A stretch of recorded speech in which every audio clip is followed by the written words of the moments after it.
khi nguy hiểm ập đến. Kinh nghiệm và bản năng. Cái nào mới có thể giúp bạn vượt qua cửa ải?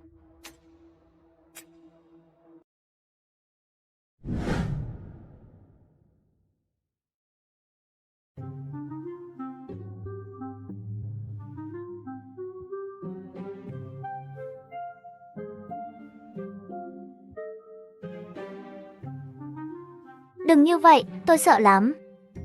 Quán này trước đây không hút ma túy chứ? Đừng để ý nhé. Người ta thường nói, cười khinh thường, bạch nhãn ma đoạt linh hồn. Thôi, chúng ta nói chuyện chính đi. Về cánh cửa ngày mai. Cánh cửa tiếp theo của tôi ở trong một tòa nhà. Nhân vật phải móc não ra mới chốt, không có sắt thép.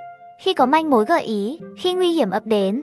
Kinh nghiệm và bản năng, cái nào mới có thể giúp bạn vượt qua cửa ải? Thầy nói tôi cảm thấy lần này rất tà môn. Sẽ hoàn toàn khác với những gì tôi từng trải qua. Nghe các tiền bối ở quỷ xá nói, thông thường loại tà môn sinh tồn, thời gian cho rất ngắn, có cái thậm chí vài tiếng là kết thúc. Tất nhiên tôi không chỉ đến để sống sót, hầu như chưa nghe nói có kiểu chạy trốn kéo dài. Tà môn nội tâm kéo dài trọn vẹn 5 ngày. Đây là loại trốn thoát khép kín, ác quỷ viết cửa chắc không phải toàn bộ mối đe dọa. Hơn nữa gợi ý trông cũng rất kỳ quái. Dường như không tiết lộ thông tin hữu ích nào. Ngày mai cậu vào cửa lúc mấy giờ? Chắc là buổi trưa, khi đó ký khế ước xong. Cậu tự nhiên sẽ biết thôi. Ngoài ra, doanh nghiệp số cậu đi kỹ chưa? Đây là cánh cửa thứ 6, con kem mảnh ghép. Không sao đâu, tuyệt đối đừng xông vào bừa. Suy nghĩ của cậu tôi cũng hiểu. Gan thì 2 phần, sợ thì 8 phần. Cảm ơn nhé.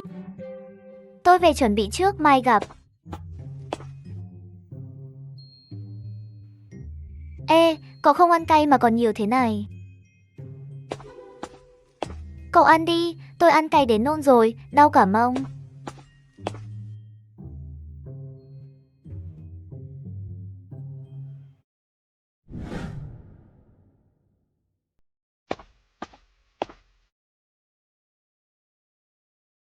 Nhiệm vụ, trong 5 ngày trốn khỏi tòa nhà.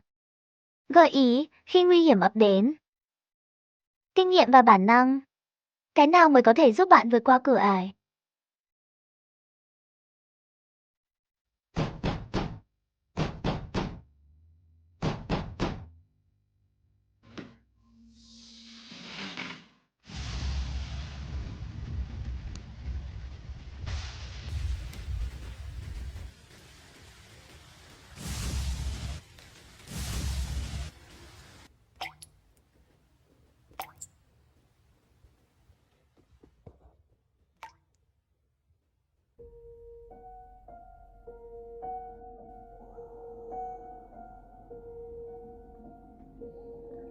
Chuyện gì vậy? Sao vừa vào đã bị thương thế này? Hơn nữa dựa vào sẹo và độ cứng mềm của vết thương, có lẽ là vết thương mới để lại không lâu, những người khác đâu rồi? Thất dạ phát hiện có điều không ổn. Trước đây khi vào huyết môn, dù là cửa cấp thấp hay cấp cao, đều không có chuyện vừa vào đã bị thương. Hơn nữa tất cả quỷ khách gần như đều ở trong cùng một khu vực nhỏ. Huyết môn sẽ không có chuyện vừa vào cửa quỷ đã rớt người. Hoặc sau khi vào cửa, quỷ khách bị phân tán quá xa nhau. Dường như đây là lần đầu tiên. Trước đây bao nhiêu quỷ khách cũng chưa từng gặp, không có lý do gì lại xuất hiện ở tôi.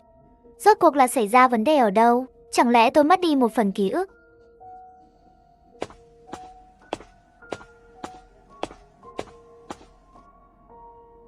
Dựa vào vết chữ để phán đoán, trước đó tôi hình như chạy vào căn phòng này. Nhưng tại sao tôi lại dùng tà vật che mắt mèo?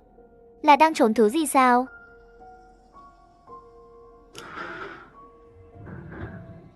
Tiếng thở, sao lại có tiếng thở? Hơn nữa còn rất yếu. Cẩn thận thì vẫn nên đợi thêm chút nữa.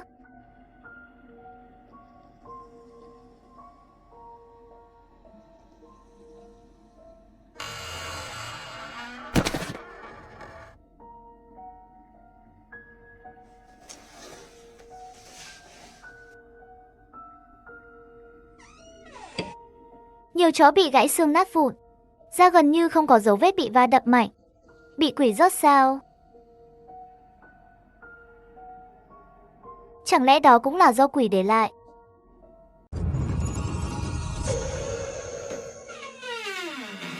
Khi nguy hiểm ập đến, kinh nghiệm và bản năng, cái nào mới có thể giúp bạn vượt qua cửa ải?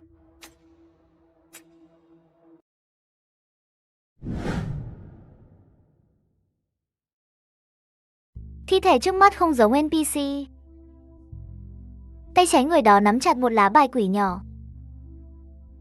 Rất có thể đó là một quỷ khí. Có quỷ khí mà vẫn không chặn được đòn tấn công của ác quỷ sao? Tình huống này chỉ có hai khả năng. Thứ nhất, quỷ khí quá yếu, ác quỷ quá mạnh. Thứ hai, quỷ khí không có cơ chế tự kích hoạt, hoặc vì một nguyên nhân đặc biệt nào đó dẫn đến không thể kích hoạt, nên không kịp sử dụng mà tử vong. Thất xạ nghiêng về khả năng sau. Đây là cánh cửa thứ 6. Người mới vào chắc không nhiều. Nhiều lắm cũng chỉ có người dẫn theo 1-2 người mới. Vì vậy thi thể mà anh ta nhìn thấy hẳn là một quỷ khách từng vượt qua cánh huyết môn thứ 6. Quỷ khí trong tay chắc không quá yếu. Nếu kịp sử dụng trước khi quỷ khí bị hư hỏng, lệ quỷ hẳn là không làm gì được anh ta.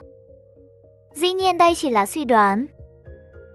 Hiện giờ phiền phức nhất là tôi không biết lần tà môn này có bao nhiêu người vào, cũng không biết những người khác trông ra sao. Những quỷ khách tôi từng gặp trong ký ức hiện tại chỉ có Hoa Cốt Hoa Nghênh Nhân, còn những quỷ khách khác thì hoàn toàn không có ấn tượng. Vì vậy trong tòa nhà này, gặp bất kỳ ai cũng phải cẩn thận. Vết thương trên người anh ta rõ ràng do quỷ gây ra, hoàn toàn khác với vết thương trên người tôi. Xem ra thì trong tòa nhà này chắc không chỉ có một con quỷ, nhưng tổn thương của địa quỷ là có độ trễ sao? Vì sao lại khiến quỷ khí không kịp sử dụng?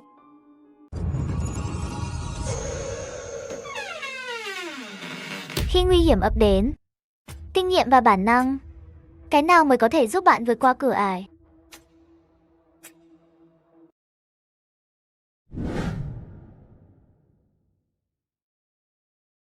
Ra là vậy, cầu thang lên xuống trong tòa nhà nằm bên trong phòng. Nhưng vì sao lại đặt cầu thang trong phòng chứ? Lâm Thất Dạ đặt tay lên tay nắm cửa. Dựa vào âm thanh để phán đoán, phía sau cánh cửa này chính là cầu thang. Mở ra là có thể đến tầng khác. Nhưng vết mù trên mặt đất lại khiến Lâm Thất Dạ cảm thấy phía sau cánh cửa này chưa chắc đã an toàn. Đừng vặn mở nó. Sao cơ? Vào trong nói. Thất Dạ đi đến trước cửa phòng, nhìn vào bên trong, không phát hiện gì bất thường, gần giống phòng của anh.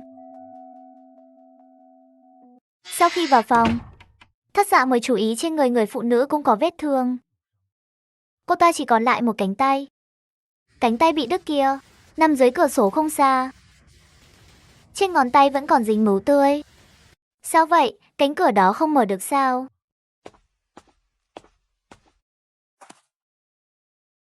Anh cũng là quỷ khách à? Phải, vậy thì... Vậy anh có thấy người khác không? Họ ở đâu? Tôi không gặp người nào khác.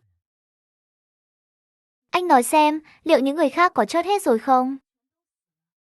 Chắc là chưa chốt hết. Dù sao cho tới bây giờ, tôi chỉ phát hiện một thi thể. Thất Dạ xác nhận người phụ nữ trước mặt không phải lệ quỷ, sau đó trao đổi đơn giản với đối phương. Người phụ nữ tên là Nam Nhã Bình, là quỷ khách tham gia lần huyết môn này. Cùng hai đồng đội Kiều Thụ Lộ. Trần Kiến Đạt vào cửa. Nhưng sau khi vào, cô lại phát hiện mình chỉ có một mình. Hai đồng đội và các quỷ khách khác đều biến mất. Anh vẫn chưa nói cho tôi biết vì sao không nên vặn mở cánh cửa đó. Đối mặt với câu hỏi của Lâm Thất Dạ, Nam Nhã Bình hơi hoàn hồn lại. Sắc mặt khó coi, dịch mông mình sang chỗ khác. Lâm Thất Dạ nhìn thấy, ở chỗ Nam Nhã Bình vừa ngồi, xuất hiện một hàng chữ mứu. Thất Dạ nhìn dòng chữ màu mù đó, rồi lại nhìn cánh tay dính mứu dưới cửa sổ không xa. Có các ngón tay còn nguyên. Mơ hồ hiểu ra điều gì đó. Đây là do cô viết sao? Tôi không nhớ nữa. Tôi tỉnh lại là đã ở trong phòng này rồi. Hơn nữa chỉ còn lại một cánh tay. Nhưng chữ viết trên mặt đất đúng là của tôi. Còn anh thì sao, Lâm Thất Dạ? Anh còn nhớ trước đó đã xảy ra chuyện gì không? Nếu tôi không đoán sai, ký ức của tất cả chúng ta đều có vấn đề. Dựa theo thời gian để suy đoán, chúng ta hẳn đã vào tà môn từ 10 đến 24 giờ trước. Trong khoảng thời gian đó đã xảy ra chuyện gì đó, khiến tất cả chúng ta bị tách ra. Hơn nữa, mất đi ký ức. Nói đến đây, Lâm Thất Dạ lại nhìn vết mù trên mặt đất. Trong lòng dâng lên một cảm giác khó tả. Kỳ quái. Nam Nhã Bình biết, phải để lại chữ trên mặt đất để nhắc nhở bản thân. Sao tôi có thể không biết được chứ? Nhưng đúng là tôi không tìm thấy bất kỳ manh mối nào trong phòng mình. Nam Nhã Bình, trước đây cô có hay để lại ghi chú cho mình không? Mê mông, trí nhớ của tôi của thật không tốt lắm. Thường xuyên quên mất một số chuyện. Có lúc, ngay cả những cuộc họp quan trọng cũng quên. Sau này không còn cách nào khác nên hình thành thói quen để lại ghi chú cho mình. Sao vậy? Tại sao anh hỏi chuyện này? Tôi có một suy đoán, nếu nó trở thành sự thật, thì tình cảnh hiện tại của chúng ta có thể. Nói thử nghe xem. Trong cánh huyết môn này, tất cả chúng ta có thể đã bị chia thành 2 phần. Hơn nữa ký ức của 2 phần này không liên thông. 2 phần ký ức không liên thông. Anh có thể nói rõ hơn không? Cô còn nhớ gợi ý của viết môn không? Khi nguy hiểm ập đến, kinh nghiệm và bản năng, cái nào mới có thể giúp bạn vượt qua cửa ải? Tôi nghĩ trong này, chúng ta có thể bị chia thành 2 giai đoạn, kinh nghiệm và bản năng. 2 giai đoạn này sẽ luân phiên xuất hiện. Và rất có khả năng ký ức không được chia sẻ. Kinh nghiệm đến từ trải nghiệm của chúng ta, nên khi ở giai đoạn kinh nghiệm, chúng ta sẽ có ký ức trước đó.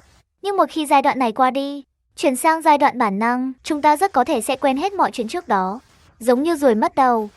Chạy loạn trong tòa nhà có quỹ đạo này. Và đó có lẽ chính là nguồn gốc vết thương của chúng ta. Khoảng hơn 10 tiếng trước, chúng ta từng bị quỷ truy sát.